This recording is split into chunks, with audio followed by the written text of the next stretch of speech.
Prikloni mi srce propisima svojim, Bože, i zakonome svojim obdari.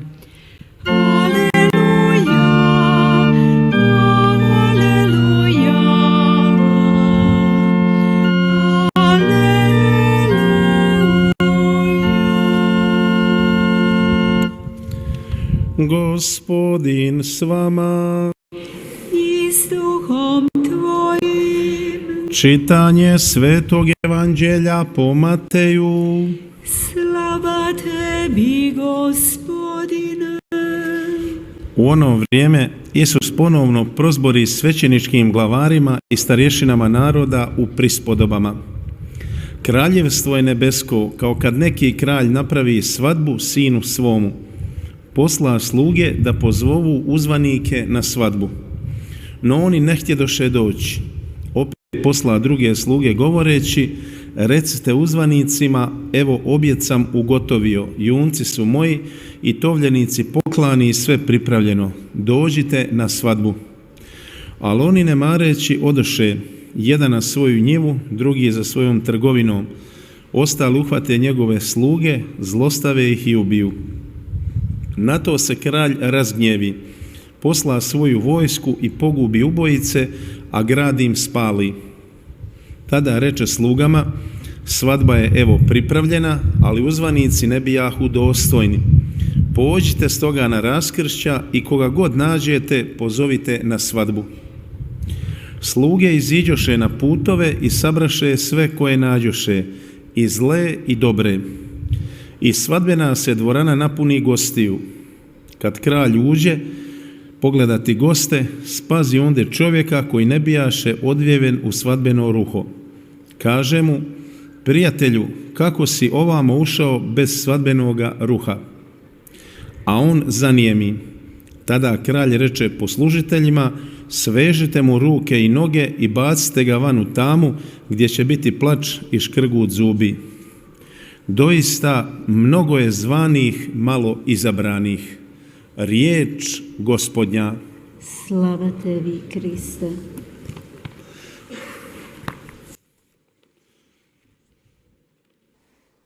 형제자매 여러분, 예수님께서는 자주 비유를 들어서 말씀하곤 하셨습니다. 비유는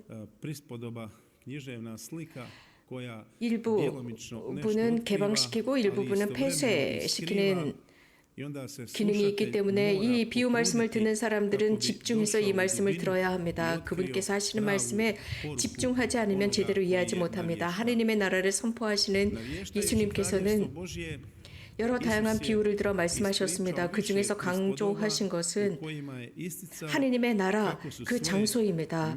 그 장소에서 세리들과 주인들이 그 자리에 있다라는 것인데, 거기에 스스로 나는 정의롭다라고 생각하는 사람들의 자리는 없었습니다.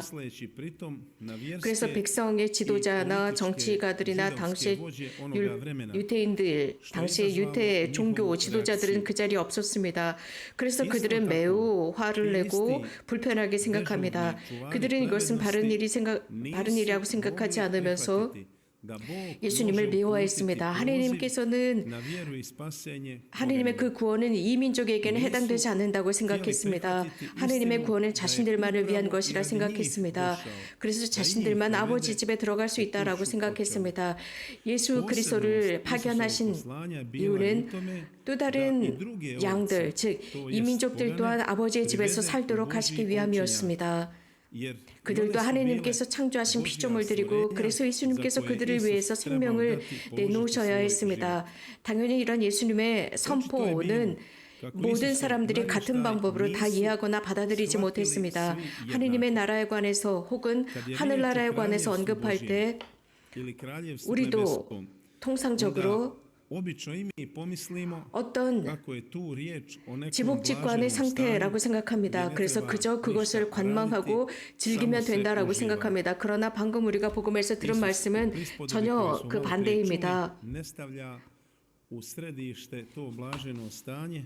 혼인잔치에 들어갔지만 즉 임금 하느님 아버지이십니다. 그분께서 초대하신 혼인잔치에 들어갔습니다. 하지만 그 혼인잔치에 들어가서도 거기에 맞는 예와 조건이 필요하다는 것입니다. 이 혼인잔치의 주인공은 하느님이시지 거기에 참여한 참석자들이 아닙니다. 우리들은 단지 그 잔치에 초대받은 사람들입니다. 오늘 비유에 등장하는 임금, 즉 예수 그리스도의 아버지, 우리들의 아버지, 성부, 모든 이들의 그 아버지께서는 많은 사람들 모두를 부르셨습니다. 혼인잔치에 부르셨습니다. 하지만 모두가 그 초대에 응답하지 않습니다.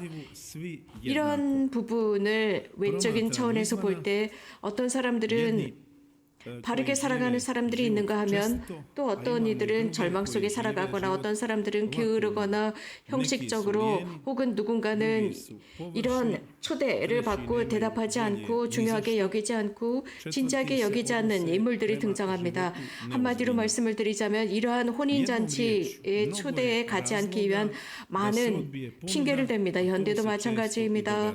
우리가 자주 잊고 사는 것은 예수님께서 인류에게 또 유대인들에게 제공하신 것이 있습니다. 그분의 초대의 내밀함은 다름 아닌 하느님께서 우리 각자를 기다리신다는 사실입니다. 그분께서 가난한 이들, 부자 모두를 초대하십니다.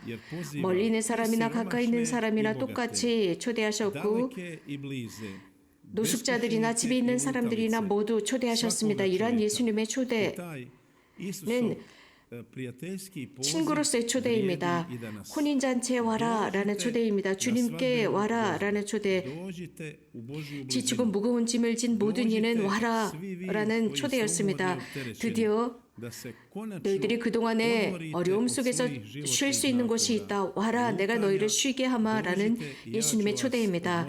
임금은 혼인잔치에 사람들을 초대했습니다. 우리가 복음에서 들은 바와 같습니다. 여기에 두 단체가 두 그룹이 등장합니다. 그 두 그룹은 이러한 초대를 받아들이지 않습니다. 세 번째 그룹을 초대했지만 그들은 이 초대를 무시하고 그 종들을 죽입니다. 그들의 행동은 분명합니다. 그들은 임금 없이 살고 싶다라는 의지를 보여주었습니다. 주인 없이 살겠다라는 의지입니다. 이 스토리는 계속 이어져 나가고 있습니다. 많은 사람들이 하느님의 예언자들을 죽였습니다. 하느님 없이 살기 위해서였습니다. 그리고 하느님의 자리를 자신들이 차지하는 것이었습니다. 우리는 이런 복음 말씀을 통해서 날마다 이런 일들을 하는 많은 사람들을 듣고 보고 있습니다. 여러 다양한 커뮤니케이션, 매스미디어 분야에서 이런 일들이 자행됩니다. 많은 노력을 해서 투자를 합니다. 우리들의 주장을 바꾸기 위해서, 우리들의 생각을 바꾸기 위해서 그들은 많은 투자를 하고 또 우리들을 쇠뇌시키려고 하고 있습니다. 또 네 번째, 이 임금은 많은 사람들, 즉 길거리에서 만나는 모든 사람들을 다 초대하라라고 합니다. 하지만 그렇게 초대받은 사람들 중에 혼인 예복을 갖추지 못한 이가 있었습니다. 이게 무슨 뜻일까요? 현대도 그렇습니다. 어떤 특정한 잔치, 파티에 참여하지만 거기에 맞는 예복을 입지 않은 사람들입니다. 아우스틴 성인은 이 복음 말씀에 관해서 이렇게 설명을 주해를 해주셨습니다. 사랑하는 형제자매 여러분, 신자들 사이에 착한 사람과 좋지 않은 사람들이 나누어집니다. 바로 이것은 혼인예복입니다. 혼인예복은 무엇입니까? 혼인예복은 성사들을 통해서 좋은 이와 나쁜 이가 나누어지는 것입니다. 세례성사입니다. 세례성사 없이 하느님께 갈 수가 없습니다. 하느님께 세례받지 않으면 하느님께 들어갈 수가 없습니다. 그렇기 때문에 세례성사야말로 혼인예복이라 할 수 있습니다. 그 성사 자체는 착한 이와 좋지 않은 이들을 나누게 됩니다. 이것은 제대입니다. 제대로서 우리는 받습니다. 예수 그리스도의 성혈과 성체를 받아 모시게 됩니다. 하지만 혼인 예복이라고 한다면 구체적으로 무엇일까요? 단식일 수 있습니다. 단식을 통해서도 좋은 이와 나쁜 이를 구별할 수 있을까요? 성당에 다니는 사람들 중에도 성당에 왔다고 해서 악인과 선인을 나눌 수 있을까요? 그렇지 않습니다. 혼인 예복은 무엇일까요? 사도는 이렇게 설명하고 있습니다. 마음을 다한 사랑, 양심이 깨끗하고 신실한 신앙을 지닌 것, 이것이 바로 혼인 예복이다라고 설명했습니다.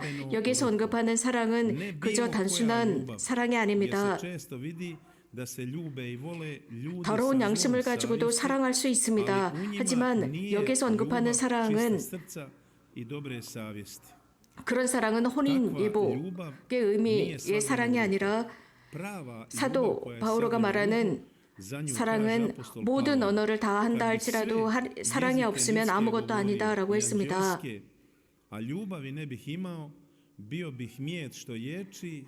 예언의 능력을 지니고 모든 신비를 알고 모든 지식을 안다 할지라도 모든 산을 움직일 만한 믿음을 지녔다 할지라도 사랑이 없으면 아무것도 아니다라고 표현한 바로 그 절대적인 사랑을 의미합니다.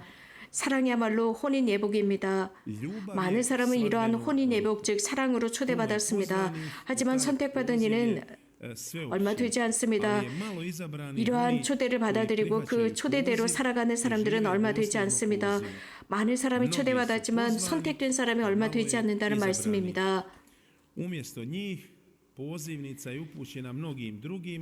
그래서 이 잔치가 열리는 그 장소에 사람들이 모입니다. 우리는 여기에서 예수님께서 말씀하신 말씀을 기억해 볼 수 있습니다.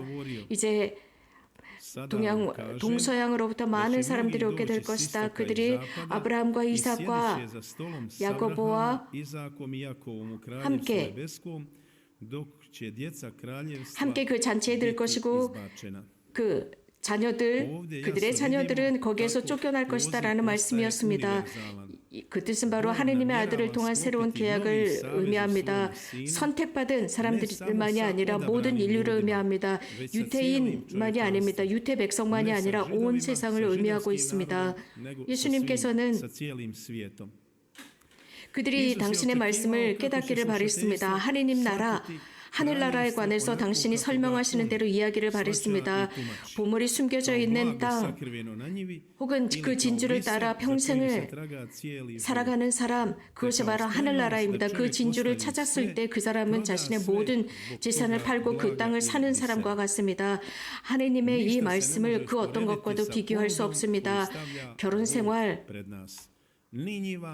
결혼생활과 방금 산 돼지 혹은 그 외 다른 것과는 도저히 비교할 수 없는 것입니다. 우리 각자는 이렇게 혼인잔치에 초대받았습니다. 하느님이신 성부께서 당신 아들의 혼인잔치에 많은 사람들을 초대했지만 많은 사람들은 거기에 응답하지 않습니다. 교만과 형식적인 삶 때문에 그렇습니다. 많은 사람들이 이러한 초대, 즉 임금의 초대에 응답하지 않습니다. 예수님께서는 이런 모습을 보면서 자주 실망하곤 하셨습니다. 그래서 이런 사람들은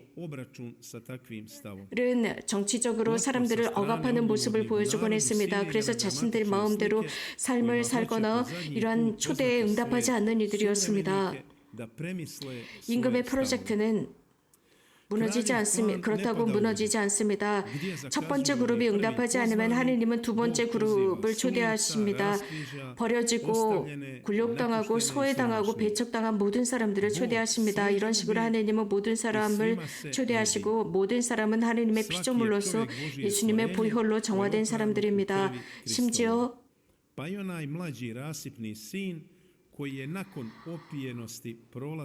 죄 속에 있었던 사람, 죄 속에 있다가 자신이 길 잃은 것을 깨닫고 회개한 사람들도 하느님의 이러한 혼인잔치에 초대받습니다.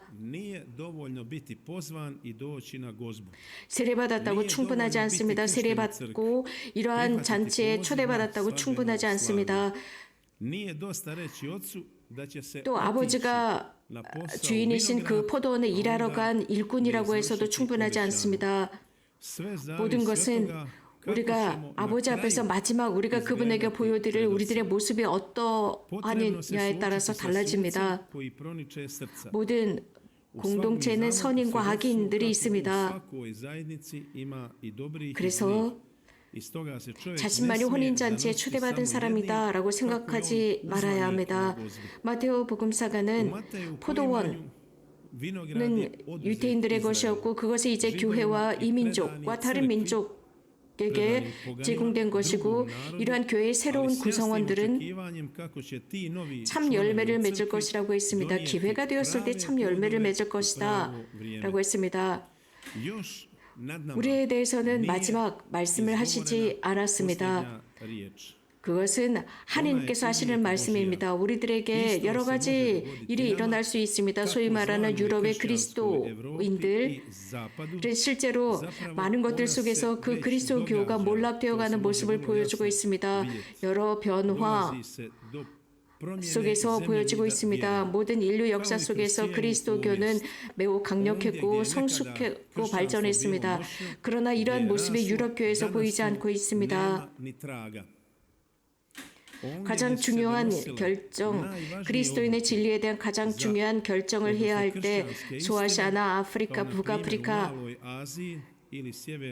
등지에 많은 그리스도교인들이 함께 있지만 지금은 그리스도교인들이 없습니다. 일상 속에서 자신들의 신앙을 위해서 신앙 안에서 주님을 위해서 살아가는 사람들 말입니다. 하늘 세례를 받았다고 해서 우리가 하늘나라에 들어갈 수 있는 티켓을 받았다는 뜻은 아닙니다. 조심해야 합니다. 그런데 많은 그리스도인들은 자신들이 세례를 받았다고 당연히 천국에 들어가는 것처럼 처신하고 있습니다. 이런저런 교회의 약속이 있기 때문에 나는 이렇게 천국에 들어갈 것이다 라는 생각입니다. 가장 중요한 것은 첫사랑으로 되돌아가야 합니다. 회개해야 합니다. 그래서 내 삶을 처음부터 다시 시작해야 합니다. 각각은 그리스도인이라 생각합니다. 그렇다면 날마다 예수 그리스도의 말씀, 오늘 우리가 들은 이 말씀이 귀 속에 쟁쟁히 울리며 그것이 우리들의 행동으로 드러나도록 해야 합니다. 초대받은 우리들 그 장소에 가서 혼인 예복을 입고 활동해야 합니다. 우리 중에 많은 사람들 매주 미사에 참여합니다. 또 어떤 많은 그리스도인들은 기도를 위한 시간이 없고 가족을 위한 시간이 없다고 합니다. 혹은 아픈 누군가를 방문할 시간이 없고 이웃을 방문할 시간이 없다고 합니다. 그래서 그저 핸드폰으로 메시지, 문자나 몇 문자 보내면 끝이다라고 생각합니다. 매 주일이 되면 많은 쇼핑센터에는 엄청나게 많은 사람들이 있습니다. 그래서 주일에 성전이 되어버린 곳이 쇼핑센터입니다. 그리스도인이라고 하는 사람들이 성당에 가지 않고 쇼핑을 하러 갑니다. 주일, 쇼핑의 날이 주일, 주님의 날이 아니라 쇼핑의 날이 되어버렸습니다. 특히 젊은이들이 그렇습니다. 젊은이들은 아주 작은 스크린, 크고 작은 스크린 앞에 있습니다. 핸드폰 스크린이나 텔레비전 스크린이나 혹은 컴퓨터 화면 앞에 앉아서 여러 가지 다양한 일들을 하고 있습니다. 임금 하느님께서는 이런 혼인잔치에 초대하지만 우리는 스크린 앞에 앉아 있느라고 시간이 없습니다. 이곳에서 성모님께서는 40년 동안 거룩한 미사와 고해성사와 성체조배의 중요성을 강조하시면서 우리들의 마음의 평화를 위해서 회개하고 주님께 이 혼인잔치에 들어가기 위한 회개를 촉구하셨지만 우리는 그렇게 할 시간이 없다고 말합니다. 또 이런저런 다양한 목소리들이 들려옵니다. 우리들을 부릅니다.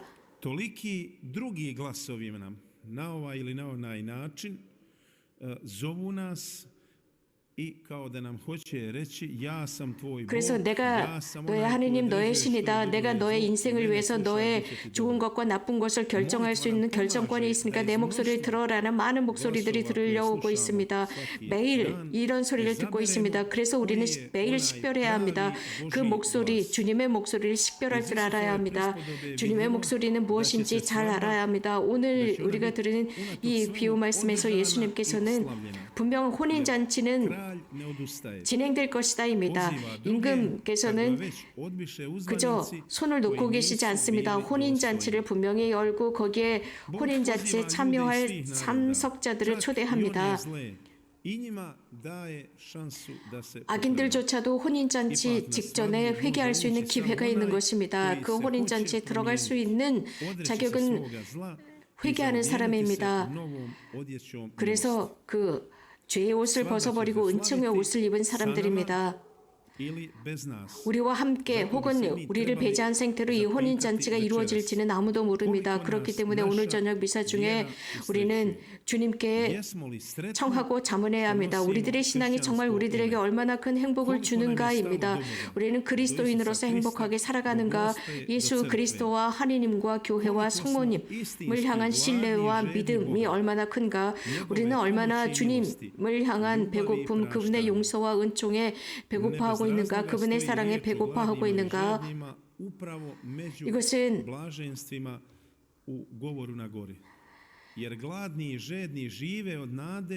배고픈 사람들은 행복하다라는 산상설교의 그 말씀처럼 그들은 어느 날인가 모든 것이 채워질 것이다 라고 했습니다. 공동체의 사람들 각각의 신자들을 향한 오늘 이 비유의 말씀은 우리 모두에게 해당되는 말씀이고, 그리스도인으로 살아가는 우리 각자에게 하나님께서는 개별적으로 초대하십니다. 그 혼인잔치에 오라는 초대입니다. 이 비유는 예수 그리스도를 따르는 사람들에게 하시는 말씀입니다. 즉 당신의 사도들을 향한 말씀입니다. 세례자 요한은 예수님을 미리 선포한 분이셨습니다. 그들은 이러한 세례자 요한도 거부했습니다. 순교자가 되셨습니다. 이유는 그들로부터 거부당했기 때문입니다. 우리도 이런 식으로 거부당할 수 있습니다. 이 세상의 영은 우리들을 성령을 거부하고 있고 우리들을 배척하기 때문입니다. 성령은 용서와 선함과 자비와 희망, 이러한 교회가 우리들에게 가르치고 선사하는 모든 덕을 주기 때문입니다. 이 세상의 영은 이러한 거룩한 영을 싫어합니다. 쾌락과 유희와 즐김, 이런 모든 것들을 제공합니다. 젊은이라면 이러한 모든 삶을 즐기라라고 하면서 영원한 삶이 존재하는지 모르니까 이 지상의 삶을 즐겨라라고 요구합니다. 우리는 그리스도의 제단을 중심으로 함께 모였습니다. 다시 한번 주님께 기도합시다. 그래서 오늘 저녁 당신의 사랑의 징표를 찍어주십사, 당신의 인호를 찍어주십사 기도하면서 우리가 혼인잔치, 천상의 혼인잔치에 참 진실된 참석자들이 되어서 어느 날인가 천국에서 그분을 면대면할 수 있도록 해달라 청합시다. 이렇게 될 수 있도록 복되신 동정 마리아 평화의 모국께 기도해달라 청합시다. 아멘. 예수 그리스도를 찬미합시다.